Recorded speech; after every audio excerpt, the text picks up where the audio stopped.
তো আমি আজ সকাল সকাল ব্যাগপত্র গুটিয়ে চলে এসেছিলাম একটা এসি দেখতে। তো এখন লিফটে করে আমি ছতলা যাবো, এসিটা আমাদের ছতলার উপরে। তো এসিটার ওখানে এসে দেখলাম এসিটা দুটো পাইপেই আইস জমে আছে, তার সাথে আউটডোরটা চলছে না। আর একবার ভেতরটা দেখে নেবো। ভেতরটা গিয়ে দেখলাম ডিসপ্লেতে একটা এরার কোড শো করছে, দেখো ডিএফ একটা এরার কোড শো করছে।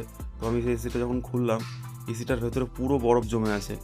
আমি কাছ থেকে দেখাচ্ছি, দেখো পুরো বরফের যে চাক হয়, চাক জমে আছে।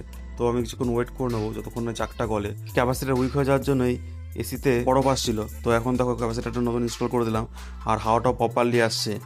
তো আমি ভালো করে দেখে নিলাম একবার কোনো সমস্যা আছে কি না।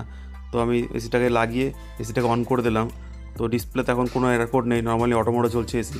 আর আমি বাইরেটাও একবার দেখিয়ে দিচ্ছি। বাইরে যখন শুরুতে এসেছিলাম, এখানে দুটো পাইপে আইস জমেছিল, দেখো আইস দুটোই কেটে গেছে, কোনো আইস নেই। আর আউটডোরটা চলছিল না। তো এখন আউটডোরটা স্টার্ট হয়ে গেছে। তো এখন ব্যাগপত্র নিয়ে যাওয়ার পালা রুমে।